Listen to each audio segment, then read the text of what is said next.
안녕하십니까. 차구영 목사입니다. 오늘은 성령의 불에 대하여 이 제목으로 말씀을 나눌 때 큰 은혜가 되시기를 바랍니다. 예전에는 제가 어릴 때 교회 다니면 불 받아라 그랬습니다. 불 받아라. 그런 말 들어보신 적 있죠? 또 불 받아야 돼. 마태복음 3장 11절에 보면 침례 요한이 이렇게 말합니다. 나는 너희로 회개케 하기 위하여 물로 침례를 주거니와 내 뒤에 오시는 이는 나보다 능력이 많으시니 나는 그의 신을 들기도 감당치 못하겠노라. 그는 성령과 불로 너희에게 침례를 주실 것이요. 손에 키를 들고 자기의 타작마당을 정하게 하사 알곡은 모아 곡간에 들이고 쭉정이는 꺼지지 않는 불에 태우시리라 그랬습니다. 지금은 잘 모르겠습니다. 옛날에 교회가, 우리나라 한국 교회가 많이 부흥하고 성장할 때 불러 그런 찬양 불러 이렇게 그런 뭐죠? 성령의 불길로 태우 뭐 그런 뭐 불러본 적이 없으니까 제가 복음을 알고 난 다음부터는 불러본 지 신학생 때는 불러봤는데 여기서 우리가 하나 알아야 될 것은 성령과 죄와는 전혀 상관없습니다. 그러나 예수와 죄는 상관이 있습니다. 예수님의 피는 죄를 속량하고 성령은 죄를 태우는 분이 아닙니다. 성령의 불길로 태우사 우리 죄를 태워달라고 뭐 이러잖아요. 불러 뭐. 성령은 죄 없는 곳에 오신 의롭다함을 보증하시는 분입니다.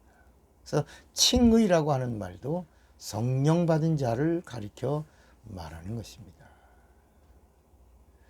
오늘 이 성경에도 성령의 불이라고 말하지 않습니다.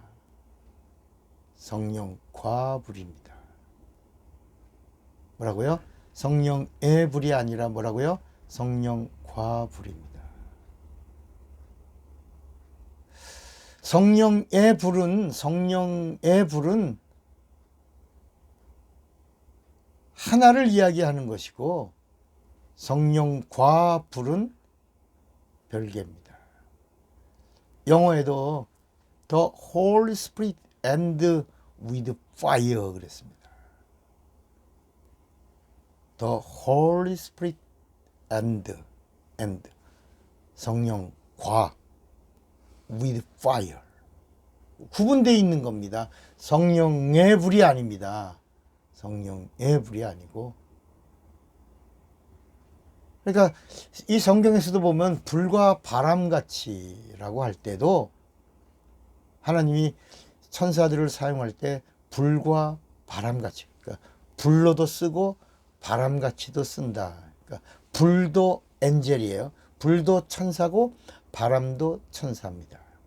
그러니까 사역하는 천사들의 권능이 동일한데 때로는 불로 천사를 사용하기도 하고 바람같이 천사를 사용하기도 한다. 다시 말하면 하나님이 선한 목적을 위해서 바람같이 선한 천사들을 사용하기도 하고 불로 심판을 위하여 하나님이 불로 천사들을 권능으로 사용하기도 한다.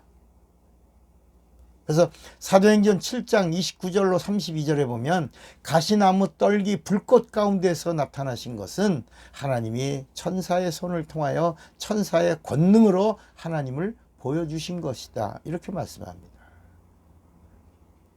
다시 말하면 우리 오른손이 있고 왼손이 있잖아요. 예수님을 향하여 오른손과 왼손의 표현을 합니다. 구원과 심판.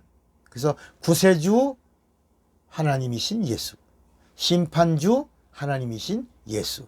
예수에게는 구원과 심판이 있다. 그러니까 공무원들 볼 때도 공무원에도 구청 공무원이 있지만, 공무원이 있죠. 구청에서 일하는 공무원도 있지만, 형무소에서 사람을 사형하는데 일하는 그런 공무원도 있습니다. 무슨 수재가 나면 구호품을 모아서 나눠주는 공무원이 있는 반면, 그냥 세금 때리고 그냥 감옥에 집어넣고 막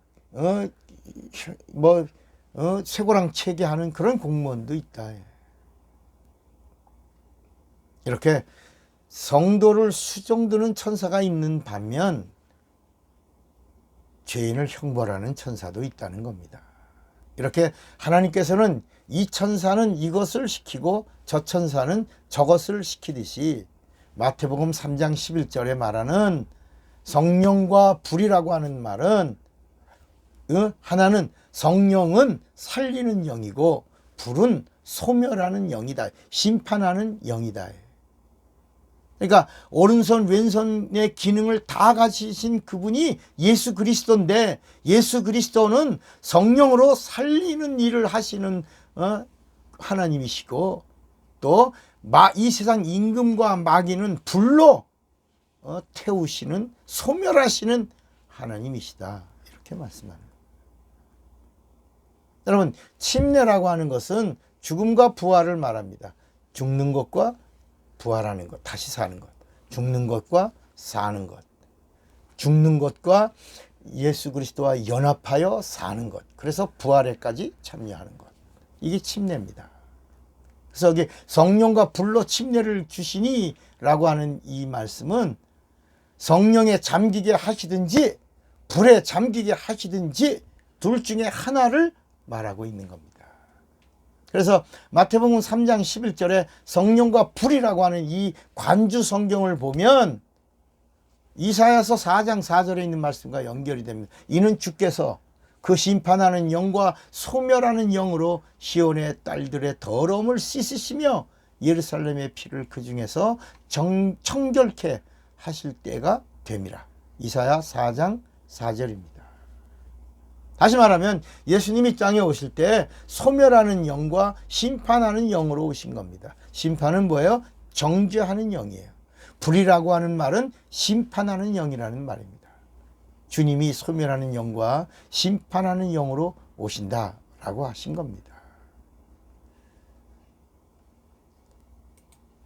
이제 우리가 또 공부하겠지만, 이 성경은 불을 긍정적으로 보지 않습니다. 이 성경은 66권인데 66권을 쓰게 하신 저자가 성령이십니다. 그러니까 성경의 저자가 성령이고, 그 성령의 감동을 받은 사람들이 성령의 영감으로 한 뜻, 한 목적, 한 뜻을 가지고 기록한 것이 성경인데, 이 성경을 기록할 때 불을 성령이라고 표현한 구절이 없다는 겁니다. 불은 심판이고 소멸이고 형벌이고 저주고, 그리고 이 불의 종점이 불못. 그러나 성령의 종점은 천국이에요. 성령은 능력, 권능, 영생, 구원, 하나님의 생명, 이런 이 하나님의 생명과 선한 것을 사용하고, 종점은 어디고? 천국이고. 불은 종점이 어디고? 불못. 이렇게 말씀하고 있는 겁니다. 예를 들어 모세가 광야에서 노뱀을 들었죠. 불뱀에 물린 사람들을 살리려고 기도해서 응답을 받고 장대에다가 노뱀을 달아서 달립니다. 이게 요한복음 3장 14절에 모세가 광야에서 뱀을 든 것 같이 인자도 들려야 하리니 라고 말했습니다. 그러니까 사람들이 이 구약에 있는 말씀과 연결져서 노뱀이 바로 예수 그리스도의 예표라 그랬어요. 여러분, 성경에 뱀이 예수가 어디 있습니까? 성경은 이 각도가 동일합니다. 뱀은 예수가 없습니다. 뱀은 마귀고 사단이고 그리고 저주입니다. 이 뱀은 하나님의 원수를 말하고 있는 겁니다. 성경 어디에도 뱀에다가 예수를 넣은 적이 없습니다. 그러니까 여러분 성경 읽다가 예수뱀을 찾아보시기 바랍니다. 이렇게 설교해야 되겠네요. 그러면 성경은 뱀은 하나입니다. 마귀, 사단, 저주, 형벌, 심판 이렇게. 그래서 십자가에 매달린 게 누구냐? 예수가 아니고 예수는 지나가셨고 십자가에 매달린 자는 장대에 매달린 그 노뱀인 뱀이 매달린 겁니다. 마귀의 머리통이 매달린 겁니다. 그래서 뭐가 끝났다. 마귀가 예수님의 발뒤꿈치를 건드리는 순간, 예수를 죽이는 순간에 예수님의 발뒤꿈치를 상하게 한 자요, 발뒤꿈치에서 흘린 그 피의 그 보혈의 능력이 이 세상 임금이 마귀의 머리통을 박살냈다는 겁니다. 그래서 이 사실을 믿는 우리가 바라보면 산 것 같이 믿으면 구원을 얻으리라, 영생을 얻으리라 이렇게 말씀하신 것입니다. 다시 말씀을 정리하겠습니다. 성경에서 성령의 불이라고 하는 단어가 있다 없다? 없습니다. 성령과 불. 그래서 그 우리 마태복음 3장 11절만 이야기하면 안 됩니다. 12절에 거기 손에 키를 들고 자기 타작마당을 정하게 하사 알곡은 모아 곡간에 들이고 쭉정이는 꺼지지 않는 불, 이렇게 말한 겁니다. 그러니까 성령 받은 자들의 종점은 알곡이요, 곡간이요, 종점이 곡간이고 천국이고, 성령과 불로, 불은 심판이고 형벌이고 종점이 쭉정이들이요, 그들이 가는 곳은 마지막 꺼지지 않는 불로 형벌하리라. 이렇게 말씀이 마태복음 3장 11절 12절 말씀으로 정리되는 겁니다. 앞으로 이제부터 강단에서 성령과 불이라고 하는 이 사실을 제대로 알고 가르치는 자가 되시기를 바랍니다. 괜히 성령의 불 그래갖고 불 받아야 해, 불러 이렇게 하지 마시기를 바랍니다. 이렇게 하지 않기를, 정말 복음을 아는 자요 진리를 아는 자가 되시기를 주님의 이름으로 축원합니다. 사랑하고 축복합니다. 차구영 목사입니다.